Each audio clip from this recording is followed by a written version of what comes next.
The massive battlecruiser Stellar Dominion moved through space like a metal mountain. Its dark hull stretched for miles, covered in weapon ports and armor plating that could stop most known weapons in the galaxy. Inside the ship, hundreds of Zephyrian soldiers prepared for their next conquest. Commander Vextal stood at the front of the main briefing hall. His reptilian skin was dark green with black stripes running down his arms. Like all Zephyrians, he was 7 feet tall with muscles that could crush steel. His yellow eyes scanned the room filled with his troops. Each soldier wore black armor that made them look even more dangerous than they already were. "Today we take another world," Vextal announced. His voice carried easily through the large room. "The humans call it New Terra. Our scouts say it has good farmland and useful minerals. The conquest should be simple." The soldiers in the room made clicking sounds with their tongues. This was how Zephyrians showed they were ready for battle. They had done this many times before. In the past 10 years, they had taken 12 different star systems. Each time the enemy had fallen quickly to their superior weapons and strength. Lieutenant Krixvar stepped forward. He carried a datapad filled with information about their target. "Commander, I have studied the human military files we captured from their last defeat. Should I share what I learned?" "Proceed," Vextal replied. Krixvar activated the holographic display. Images of human soldiers appeared in the air above the crowd. The Zephyrians looked at these small, weak-looking creatures with amusement. Humans were barely 6 feet tall at most. Their skin looked soft and easy to tear. They had no natural armor, claws, or enhanced strength. "The humans have something they call military legends," Krixvar began. "They tell stories about their greatest warriors. Listen to this tale about a soldier named Jack Murphy." He read from the captured files. Murphy was defending a supply depot when 500 enemy soldiers attacked. He was alone except for 2 wounded men who could not fight. The story says, Murphy held off the entire enemy force for 8 hours. He used 3 different weapons until they ran out of power. Then he fought with his bare hands. When help finally arrived, they found Murphy still standing. The enemy had retreated after losing 200 men. The Zephyrian soldiers burst into laughter. The sound was like rocks grinding together. Several troops slapped their armored knees in amusement. "1 human against 500? Called out Sergeant Mordak from the back rows. "Did he have magical powers?" More laughter filled the room. Krixvar waited for quiet before continuing. "There are many such stories. Here is another about a female soldier named Lisa Grant. She was part of a unit that got trapped behind enemy lines for 3 days. Grant had been shot twice in the first battle. The humans say she led her team through enemy territory without rest. She carried wounded soldiers on her back. When they reached safety, Grant had not slept for 72 hours. Captain Zekmoth stood up from his seat in the front row. These stories are obviously false propaganda. No creature can fight for days without rest, especially when wounded. The humans create these tales to make their weak soldiers feel brave." The crowd agreed with clicking sounds. Zekmoth had led successful attacks on 4 different worlds. His experience meant something to the troops. "What else do their files contain?" Vextal asked. Krixvar scrolled through more data. "They speak of soldiers who sacrifice themselves to save others. One story tells of a man named Pete Adams who jumped on an explosive device to protect his friends. Another describes a woman named Carol Nash who flew her damaged ship into an enemy battlecruiser to stop it from attacking a civilian transport. Suicide attacks, noted Vextal. Some species do this when they know defeat is certain. It shows desperation, not strength. The strangest part, Krixvar continued, is that humans seem to fight harder when they are losing. Their files describe something called refusing to give up. They claim their soldiers become more dangerous when wounded or outnumbered. This brought the loudest laughter yet. Zekmoth shook his massive head. All creatures fight less effectively when injured. It is basic biology. Pain slows reflexes and reduces strength. These human stories are fantasy. In the back corner of the briefing hall, one figure had not joined the laughter. General Thaindar sat quietly in the shadows. His armor was different from the others, marked with symbols showing his high rank. Scars covered the visible parts of his face and arms. These were not decorative markings, but real wounds from real battles. Thane Dar was a legend among his own people. He had led the invasion forces that conquered 6 different star systems. No enemy had ever defeated him in personal combat. Younger soldiers spoke his name with respect and fear, but now he sat silent while his troops mocked the human stories.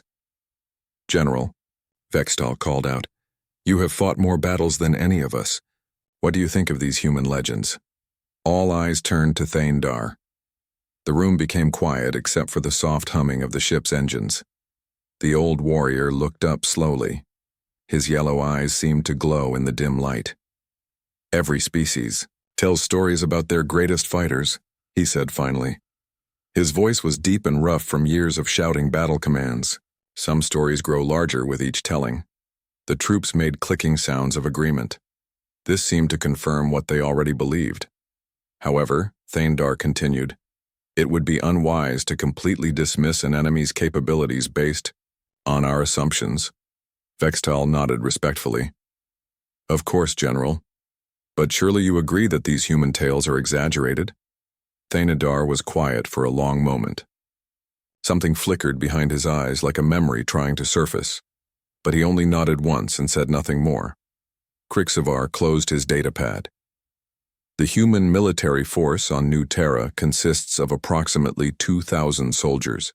They have basic energy weapons and simple armor. Our force includes 5,000 elite troops with advanced weapons and full battle suits. We also have orbital bombardment capability. "The odds are clearly in our favor," Vextal declared. "We will land at dawn in 3 locations around their main settlement. Standard conquest protocol applies. Destroy military resistance, capture valuable civilians, secure important resources." The briefing continued with technical details about landing zones and equipment assignments. But many soldiers had stopped paying close attention.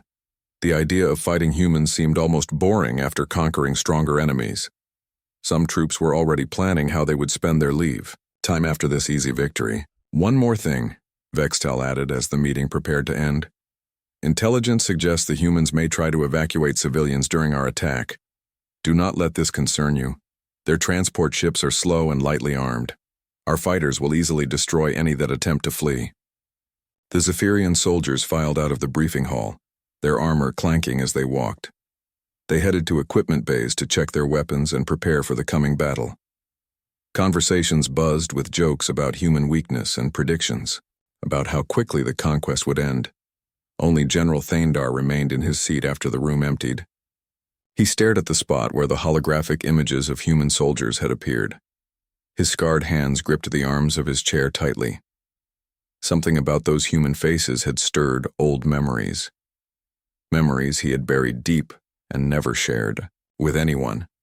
Images of a mountain pass on a distant world, the sound of enemy weapons firing for hours without stopping, and a single human soldier who had changed everything he thought he knew about warfare. But those memories belonged to a classified mission from 20 years ago, a mission that officially never happened. Thane Dar had sworn oaths never to speak of what he had witnessed there, so he kept his silence and let his troops believe what they wanted to believe. Tomorrow, they would learn the truth for themselves. The morning sun cast long shadows across New Terra as the first Zephyrian dropships broke through the atmosphere. Their black hulls gleamed like deadly insects as they descended toward the human colony. Inside the lead ship, Captain Zekmoth checked his weapon one final time. "Remember," he told his squad over the communication system, "this should be finished before midday. The humans have no real defenses against our technology." The dropships landed with heavy thuds that shook the ground. Dust clouds rose around them as the landing ramps lowered. Zephyrian soldiers marched out in perfect formation, their advanced armor gleaming in the sunlight. Each warrior carried weapons that could cut through steel and energy shields that could stop most known projectiles. The main human settlement lay just ahead. It looked peaceful from a distance, with simple buildings and quiet streets. A few transport vehicles moved slowly between structures. Everything seemed normal for a colony world that had no idea death was coming. Squad leaders report, Zekmoth commanded through his helmet radio. Northern approach clear, came the first response. Southern route shows no resistance, reported. Another. Eastern landing zone secure. No enemy contact. Zekmoth smiled inside his helmet. This was going exactly as planned. The humans were probably still sleeping or going about their daily routines. By the time they realized what was happening, it would be too late. The Zephyrian forces moved forward in 3 columns, each heading toward different parts of the settlement. Their boots made synchronized sounds on the hard ground. Advanced sensors in their helmets scanned for heat signatures and movement. Everything appeared quiet. Then the first shot rang out. The energy blast came from a building at the edge of town. It struck the helmet of a Zephyrian soldier in the front rank, sending him stumbling backward. His armor absorbed most of the impact, but the force was enough to knock him down. "Contact!" Zekmoth shouted. "Return fire!" The Zephyrians raised their weapons and sent a barrage of energy blasts toward the building. The structure partially collapsed under the attack, sending debris flying in all directions. Smoke rose from the ruins. "Target eliminated," reported Sergeant Mordak, proceeding forward. But as they advanced, more shots came from different directions. Human soldiers seemed to appear from nowhere, firing from rooftops, windows, and concealed positions. Their weapons were less powerful than Zephyrian guns, but they were accurate and persistent. Leading the human defense was Marine Sergeant Ben Collins. He crouched behind a concrete barrier with his rifle, watching the alien advance through a small scope.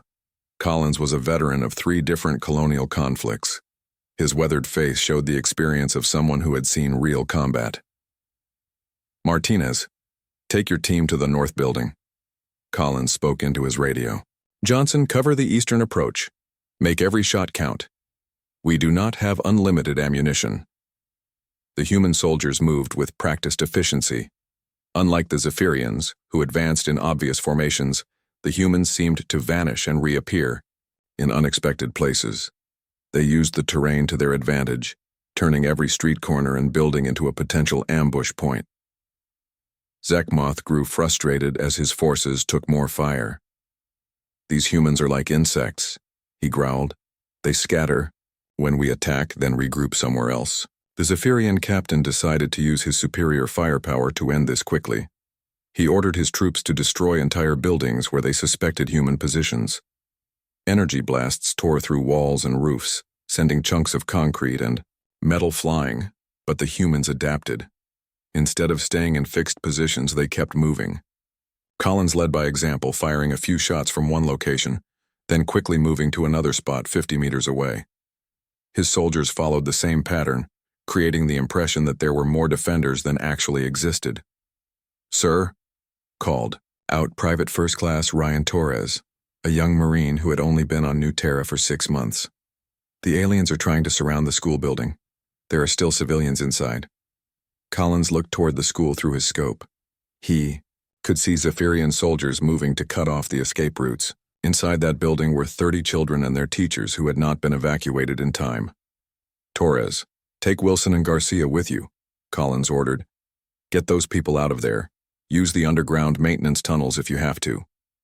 "What about you, Sergeant?" Torres asked. "I will keep these big lizards busy," Collins replied, already moving to a new position. The battle continued for hours. What the Zephyrians had expected to be a quick victory turned into a grinding fight through the streets of the colony. The humans refused to surrender or retreat, even when their positions became hopeless. Collins demonstrated the kind of determination that had made him a legend among his own troops. When his primary rifle ran out of power, he picked up a fallen Zephyrian weapon and learned to use it within minutes. The alien technology was different, but Collins adapted quickly, turning their own weapons against them. "How is this possible?" Mordak asked over the radio. "The human has been fighting for 6 hours straight. He should be exhausted." But Collins showed no signs of slowing down. He had been wounded twice, once by shrapnel and once by an energy blast that grazed his shoulder. Each time he quickly treated the injury with field medical supplies and continued fighting. The human sergeant seemed to be everywhere at once. He would appear on a rooftop to fire at one squad, then vanish and pop up 2 blocks away to attack another group. The Zephyrians began to wonder if there were multiple humans using the same tactics, or if one man could really move that fast. Meanwhile, Torres was proving that the human capacity for sacrifice was not just a legend. He had successfully evacuated the school children through the maintenance tunnels, but the route back to safety was blocked by Zephyrian forces. Torres could have hidden in the tunnels and waited for the battle to end. Instead, he chose to create a distraction. Torres positioned himself in the town square and began firing at the aliens from an exposed position. His goal was to draw their attention away from the evacuation route. "Torres, get out of there," Collins called over the radio. "You are too exposed." "Negative, Sergeant," Torres replied. "The transports need more time to reach the children. I can hold this position." The young Marine fired steadily at the approaching Zephyrians. His shots were accurate and disciplined, making each round count. When alien return fire began to concentrate on his position, Torres smiled grimly. His plan was working. Zekmoth ordered a full squad to eliminate the human in the square. They advanced from 3 directions using their superior numbers and firepower to overwhelm the single defender. Torres fought until his weapon ran out of power. Then he drew his sidearm and continued shooting. When that too was empty, he pulled out a combat knife and prepared for hand-to-hand combat. The Zephyrians were amazed. This small human, barely half their size, stood ready to fight them with nothing but a blade. Torres showed no fear, no hesitation. He actually moved forward to attack soldiers who were obviously stronger and better armed. "Stop," Zekmoth commanded his troops. "I want to question this one." But Torres had no intention of surrendering. He lunged at the nearest Zephyrian with his knife, aiming for gaps in the alien armor. The captain was forced to stun the human to prevent him from injuring his soldiers. As Torres fell unconscious, Zekmoth stared down at him. The young human had fought against impossible odds without showing any sign of giving up. Even at the end, he had chosen to attack rather than surrender. "Captain," Mordak reported, "we have secured the settlement, but our casualties are much higher than expected. We lost 12 soldiers and 18 more are wounded." Zekmoth nodded slowly. 12 dead soldiers was more than they had lost in their last 3 conquests combined, and this was supposed to be an easy victory against weak humans. "What about the one they call Collins?" Zekmoth asked. "Still fighting in the industrial district," came the reply. "He has acquired more human weapons and continues to resist." The Zephyrian captain looked around at the damaged buildings and scattered debris. This small human settlement had cost them far more than anyone had predicted. The legends about human determination were starting to seem less amusing and more troubling. "Send word to the Stellar Dominion," Zekmoth ordered. "Tell them we have secured the primary target, but resistance was heavier than anticipated." As the sun began to set over New Terra, the sound of gunfire still echoed through the streets. Somewhere in the ruins, Ben Collins continued his solitary war against the invaders. The Zephyrians were learning that conquering humans was very different from conquering other species. The legends were becoming reality. The colonial hospital stood at the edge of New Terra's main settlement, like a white fortress against the darkening sky. Inside, Marine Captain Elena Rodriguez moved through the corridors with quick, determined steps. Her uniform was torn and stained with blood, but none of it was her own. She had been fighting for 12 hours straight, and the battle was far from over. "Captain, the aliens are setting up positions around the entire building," reported Corporal Danny Price. He was crouched by a window, looking out at the Zephyrian forces through a pair of binoculars. "They have us completely surrounded." Rodriguez nodded as she checked her rifle. The weapon was running low on power, but she had learned to make every shot count. Around her, 23 human soldiers prepared for what might be their final battle. They were all that stood between the alien invaders and 200 civilians who could not be moved. "How many wounded do we have inside?" Rodriguez asked. 67 patients who cannot walk," answered Dr. Patricia Webb. She was the hospital's chief medical officer, a woman in her 50s who had refused to evacuate with the other medical staff. "Another 34 with injuries that make travel dangerous." If we try to move them, some will die. Rodriguez looked through the window at the alien positions. The Zephyrians had learned from their earlier battles. Instead of rushing forward, they were taking their time, setting up heavy weapons and coordinating their attack. Smart tactics, but it gave the humans time to prepare as well. Doctor, how long do you need to stabilize the most critical patients for transport? Rodriguez asked. At least 4 hours, Webb replied. Maybe 6 if we want to save everyone. Then we give you 6 hours, Rodriguez said simply. The other soldiers looked at her with expressions of doubt and fear. Holding the hospital for 6 hours against overwhelming odds seemed impossible. But Rodriguez had earned her rank through 3 years of combat experience. Her troops trusted her judgment even when it seemed crazy. Corporal Price, I want teams of 3 on each floor, Rodriguez ordered. Set up overlapping fields of fire in the stairwells. Martinez, take your squad to the basement and prepare fallback positions. If they break through the main floor, we will make them fight for every level. As her soldiers moved to their positions, Rodriguez walked through the hospital corridors. She stopped to speak with frightened civilians, elderly patients, and wounded soldiers. Her calm voice and confident manner helped steady their nerves. Are we going to be okay? Asked a young girl whose leg was in a cast. Rodriguez knelt down beside the child's bed. My soldiers and I are going to make sure nothing bad happens to you. We might have to move you to a safer place later, but right now you are protected. Girl nodded and seemed less scared. Rodriguez had a way of making people feel safe, even in the most dangerous situations. Outside, the Zephyrian forces were receiving new orders from their command ship. Captain Zekmoth studied the hospital through his advanced targeting scope. The building was made of reinforced concrete and had limited entry points. Taking it would require careful planning. The humans inside have nowhere to run, Zekmoth told his squad leaders. But we have learned that they do not surrender easily. Expect heavy resistance. The first Zephyrian attack came at sunset. Energy blasts lit up the hospital's exterior as alien soldiers advanced from 3 directions. Rodriguez had positioned her defenders perfectly, creating crossfire zones that forced the aliens to take cover. Contact front, called out Sergeant Kevin Hall from the main entrance. 20 aliens advancing up the center approach. Rodriguez coordinated the defense from the 2nd floor, using the hospital's internal communication system to direct her troops. She could see the entire battlefield from her position and adjust tactics as needed. Price, shift 2 men to the east stairwell, she commanded. Martinez, the aliens are trying to breach the basement entrance. Stop them. The battle raged for 2 hours. The Zephyrians threw everything they had at the hospital, but the human defenders held firm. Rodriguez seemed to be everywhere at once, moving between floors to reinforce weak points and coordinate ammunition distribution.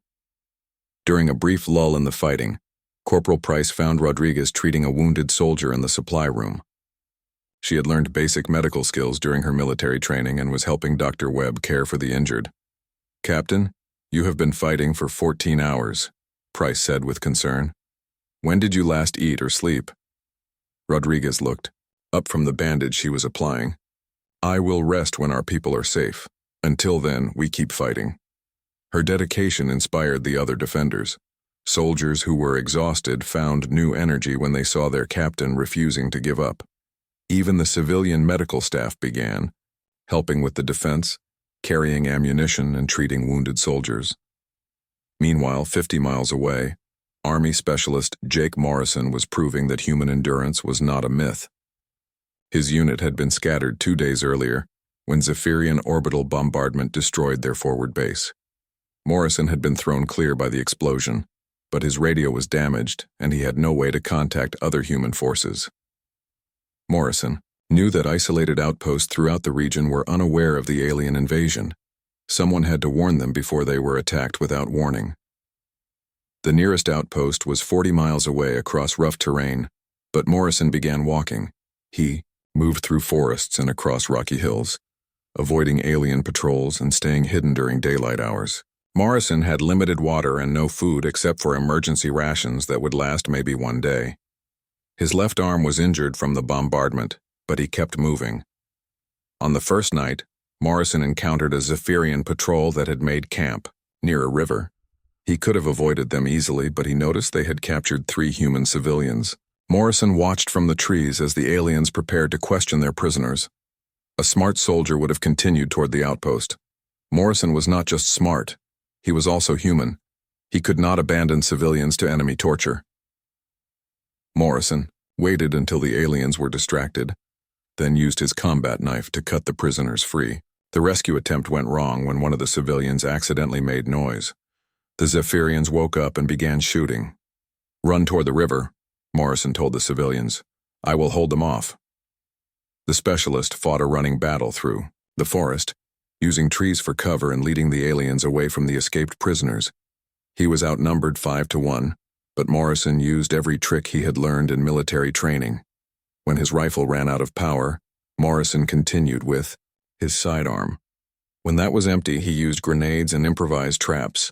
The Zephyrians found themselves chasing a single human who refused to be caught. Morrison finally escaped by jumping into the river and letting the current carry him downstream. The aliens searched for hours but never found him. By dawn, he was walking again toward the distant outpost. Back at the hospital, Rodriguez was facing her greatest test. The Zephyrians had brought up heavy weapons and were preparing for a final assault. Energy blasts were tearing chunks out of the building's walls, and several windows had been completely destroyed. "Captain, we cannot hold much longer," reported Sergeant Hall. "They are bringing up something big." Rodriguez looked out at the alien forces. They had positioned what looked like a small artillery piece aimed directly at the hospital's main entrance. One shot from that weapon would breach their defenses. "All units prepare for final defensive positions," Rodriguez commanded. "We will make our stand on the 2nd floor." Dr. Webb approached Rodriguez with tears in her eyes. "Captain, I can evacuate the patients now. We have done everything possible to stabilize them." Rodriguez smiled for the first time in hours. "Outstanding work, Doctor. How long do you need to get everyone to the transport ships?" 30 minutes if we have no interruptions. Then you get 30 minutes of peace," Rodriguez promised. The Marine captain walked to the broken window and looked down at the alien forces. They were preparing for their final attack, confident that victory was within reach. But Rodriguez had one more surprise for them. "Price, Martinez, all squad leaders," she called into her radio. "Execute withdrawal plan, Charlie. We are going to give these aliens something to remember." The human defenders had spent their time in the hospital doing more than just fighting. They had prepared the building for demolition. If they could not hold it, they would deny it to the enemy. Rodriguez waited until the last civilian transport lifted off, then activated the charges. The hospital shook as controlled explosions brought down strategic sections of the building. The aliens found themselves attacking a pile of rubble instead of a fortress. In the confusion, Rodriguez and her remaining soldiers escaped through prepared tunnels. They had held the hospital for exactly 6 hours, saved 200 lives, and denied the enemy a strategic position. As the survivors reached safety, Rodriguez finally allowed herself to rest. But even as she closed her eyes, she was already planning the next phase of resistance. The Zephyrians were learning that human legends were not just stories, they were promises. The communication room aboard the Stellar Dominion buzzed with activity as field reports came in from New Terra. Captain Zekmoth's voice crackled through the speakers, describing battles that should have been easy victories. Commander Vextel listened with growing concern as the casualty numbers climbed higher than anyone had expected. "Repeat that last report," Vextel demanded into his microphone. "Confirmed, Commander," came Zekmoth's tired voice. "We have lost 37 soldiers killed and 62 wounded. The hospital defense lasted 6 hours.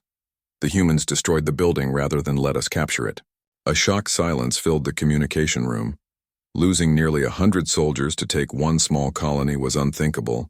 The Zephyrian Empire had conquered entire star systems with fewer casualties. Lieutenant Krixvar stepped forward with another data pad. His earlier confidence had disappeared, replaced by nervous uncertainty. "Commander, I have more disturbing reports from our other landing zones. The humans are fighting with tactics we have never encountered before." "Explain," Vextal ordered.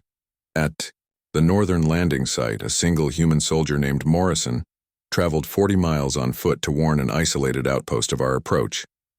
He fought through multiple patrols and rescued captured civilians along the way. When our forces reached the outpost, they found it prepared for battle instead of defenseless. Vextal's yellow eyes narrowed. One soldier traveled 40 miles, alone? Through hostile territory? Yes, Commander, and he did it without food or adequate water, while injured from an earlier bombardment. The humans at the outpost say he collapsed from exhaustion after delivering his warning, but he refused medical treatment until he had briefed their officers on our troop movements. More reports flooded in from across New Terra. Every battle told the same story. Human soldiers who fought beyond the point of exhaustion, wounded defenders who refused to retreat, civilians who helped soldiers rather than fleeing to safety. Though humans are not fighting like any species we have encountered before, reported another field commander. They seem to become more dangerous when they are losing, not less. We have documented cases of soldiers fighting effectively even after sustaining injuries that should have disabled them. Vextal paced around the communication room, his clawed feet clicking on the metal floor. 3 days ago, his troops had been laughing at human military legends. Now those same legends were costing him soldiers and delaying what should have been a simple conquest. Perhaps we underestimated their weapons technology, suggested Krixvar. Maybe their equipment is more advanced than our intelligence indicated. No, replied a voice from the back of the room. Their weapons are exactly what we expected. Basic energy rifles and simple armor. The problem is not their technology. Everyone turned to see General Thaindar entering the communication room. The legendary warrior moved slowly, his scarred face showing deep thought.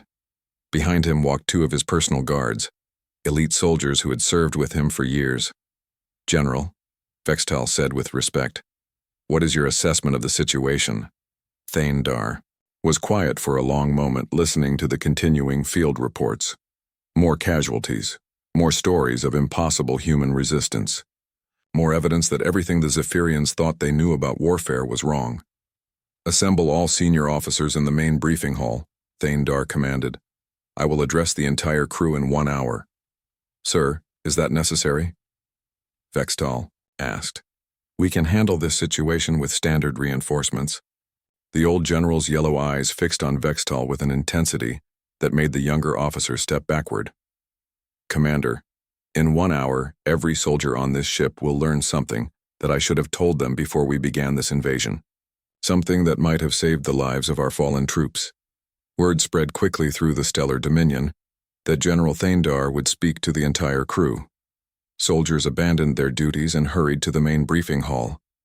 The general had not addressed the full crew in over 2 years. Something important was about to happen. The massive hall filled with Zephyrian warriors, their black armor gleaming under the bright lights. Conversations died as Thaindar walked to the front platform. His presence commanded instant attention and respect. 3 days ago you heard reports about human military legends, Thaindar began. His deep voice carried easily through the huge room. You laughed at stories of human soldiers who fought impossible odds and refused to surrender. You dismissed these accounts as propaganda and fantasy. The assembled troops listened in silence. Many had indeed laughed at those reports. The memory now felt uncomfortable. I did not laugh, Thaindar continued, because I have seen these legends. With my own eyes, I have fought against them, and I have learned to respect them. A shocked murmur ran through the crowd. The great general had fought humans before? This was news to everyone, including the senior officers. 20 years ago, I led a classified mission to a world called Kepler-7, Thaindar said. The humans had established a mining colony there in violation of neutral space agreements. My orders were to remove them quickly and quietly. The hall was completely silent now. Even the soft humming of the ship's engines seemed muted. The human military presence was minimal, a single platoon of soldiers guarding the mining facility and civilian population. Standard intelligence suggested the operation would take no more than 4 hours. Thaindar paused, his scarred hands gripping the edges of the speaking platform. The mission took 4 days, and it cost me half my assault force. Gasps echoed through the briefing hall. The idea that 30 humans could inflict such casualties on elite Zephyrian forces seemed impossible. The human defenders were led by a soldier named Staff Sergeant Amy Parker, Thaindar continued. She was smaller than any of you. Her weapons were inferior to ours. Her armor was basic protection at best. By every military standard we understand, she should have been defeated in the first hour. The general activated the holographic display system. An image appeared showing a narrow mountain pass with steep cliffs on both sides. Parker positioned herself here, at Devil's Gap, the only route to the mining facility. She had 2 wounded soldiers and a broken communication system. For 6 hours, she held this position against my entire assault force. The assembled troops stared at the tactical display. The pass was perhaps 50 meters wide, with excellent defensive positions but no retreat route. Anyone fighting there would be trapped. "How is this possible?" called out Captain Mordak from the audience. "She used every advantage the terrain provided," Thaindar replied. Parker set up overlapping fields of fire, created improvised explosives from mining equipment, and coordinated her defense with precision I have rarely seen from professional soldiers. The display showed the layout of Parker's defensive positions. Even experienced Zephyrian officers could see the tactical brilliance of her setup. But the most remarkable thing was not her tactics, Thaindar said. It was her refusal to accept defeat. When her primary weapon ran out of power, she switched to a backup rifle. When that failed, she used a sidearm.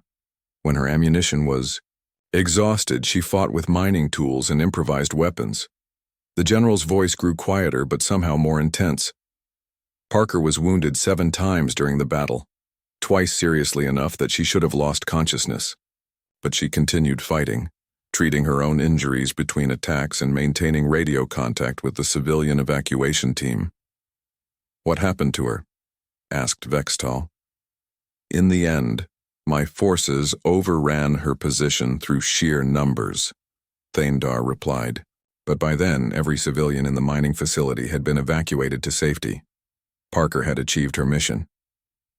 The hall remained silent as the implications sank in. One human soldier had delayed an elite Zephyrian assault force long enough to save hundreds of lives. When we finally captured Parker, she was barely conscious from blood loss and exhaustion. But she looked me in the eye and said something I will never forget. Thaindar paused. She said, "My people are safe. That makes this a victory." Several Zephyrian soldiers shifted uncomfortably in their seats. The idea of considering defeat a victory was alien to their way of thinking. "I ordered that Parker receive full medical treatment and be treated as a prisoner of war with honor," Thaindar continued. "She had earned that respect through her actions. My report to High Command classified the entire mission, but I recommended that future human encounters be approached with extreme caution." "Why did you not share this information before our current mission?" asked Vextal. Thaindar looked directly at his subordinate commander. "Because I knew that you would not believe it. Just as you did not believe the reports about human legends, some truths must be learned through experience." The general gestured toward the communication display still showing reports from New Terra. "Everything you are hearing from our forces on the planet confirms what I learned 20 years ago. Humans do not fight like other species. They do not surrender when defeat seems certain. They do not become less effective when wounded or outnumbered. If anything, they become more dangerous." "But why?" asked Lieutenant Krixvar. "What makes them different?" "I have studied this question for 20 years, Thaindar replied. The final battle for New Terra began at dawn on the 4th day. General Thaindar stood in the command center of his dropship as it descended through the morning clouds. Below him, the human colony burned in dozens of places, but the fighting continued. After 3 days of what should have been an easy conquest, the humans still refused to surrender. "General, we have located the main human command center," reported Captain Zekmoth over the radio. "It is in the old industrial complex on the eastern side of the settlement. Colonel Steve Harrison appears to be coordinating all remaining resistance from that location." Thaindar studied the tactical display showing Harrison's position. The human colonel had chosen his ground well. The industrial complex was built like a fortress, with thick concrete walls and multiple defensive positions. Taking it would require a direct assault against prepared defenders. What is Harrison's background? Thaindar asked. Former military engineer turned colonial defense coordinator. Krixavar replied, reading from his datapad. He has been organizing civilian evacuations while simultaneously directing military operations. Intelligence suggests he has not slept in 48 hours. The general nodded grimly. Another human who refused to rest while his people were in danger. Thaindar was beginning to understand that this was not unusual behavior for their species. Sir, should we begin orbital bombardment of the complex? Suggested Vextal. We could eliminate their leadership and end this resistance quickly. No, Thaindar replied firmly. We will take that position through ground assault. These humans have earned the right to face us in honest combat. The Zephyrian forces gathered outside the industrial complex as the sun climbed higher in the sky. Over 300 elite soldiers prepared for what everyone knew would be the final battle. Their black armor gleamed in the sunlight, and their advanced weapons hummed with power. Inside the complex, Colonel Harrison moved between defensive positions, checking on his remaining troops. He had started the battle with 200 soldiers. Now he had 63 combat-effective personnel, and another 40 wounded who could still fight if necessary. Colonel, the alien general himself is leading this attack, reported Lieutenant Kate Sullivan. She was crouched by a broken window, watching the enemy forces through binoculars. Sullivan was a Navy pilot whose ship had been shot down on the first day.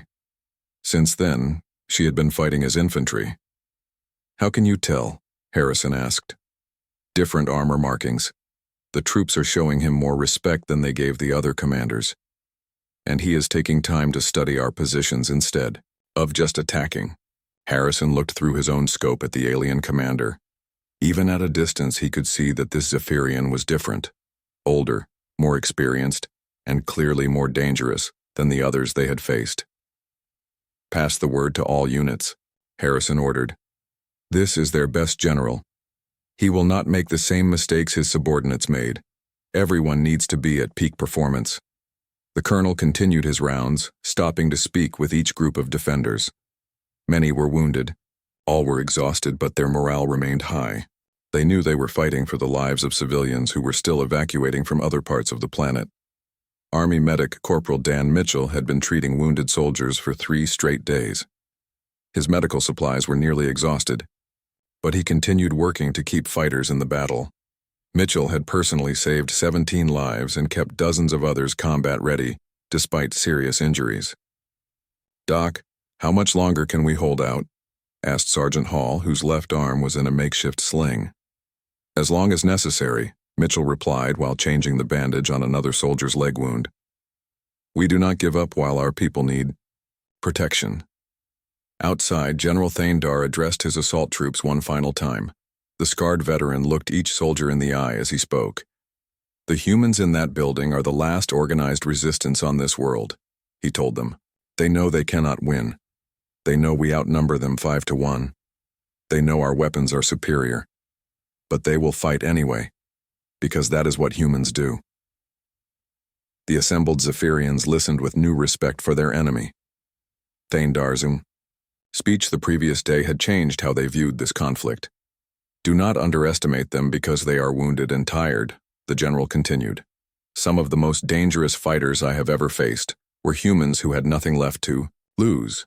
Show them the respect due to worthy opponents, but show them no mercy.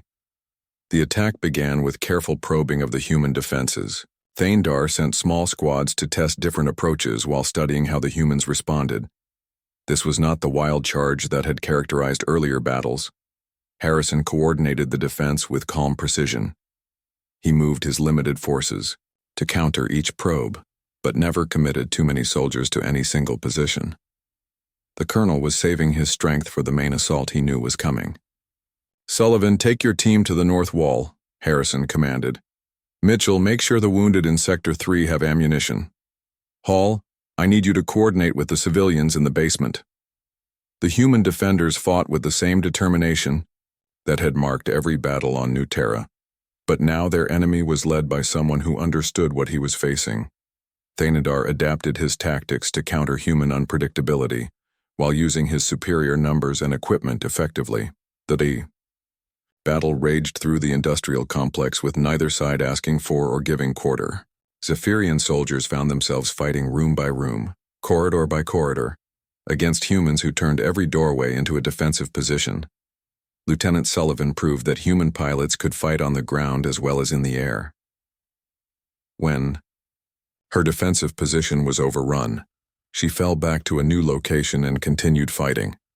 Sullivan had been trained to fly ships, but she adapted quickly to infantry combat. "Colonel, they are breaking through the eastern wall," Sullivan reported over her radio while firing at advancing aliens. "Fall back to secondary positions," Harrison replied. "Make them pay for every meter." The humans retreated in good order, setting traps and ambushes as they gave ground. Each fallback position had been prepared in advance, with overlapping fields of fire and prepared demolition charges. Corporal Mitchell continued treating wounded soldiers even as the battle moved around him.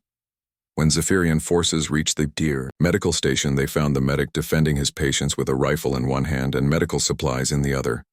"Surrender," called out a Zephyrian captain. "You are clearly a medical officer. We will respect your non-combatant status." Mitchell looked at the wounded soldiers depending on him for protection. Several were unconscious and could not be moved. Others were too injured to fight but still alive. "I appreciate the offer," Mitchell replied, raising his weapon. "But these people are under my care." The Zephyrian captain was amazed. This human medic was choosing to fight rather than accept honorable surrender. It made no tactical sense, but it was completely consistent with everything they had learned about human behavior.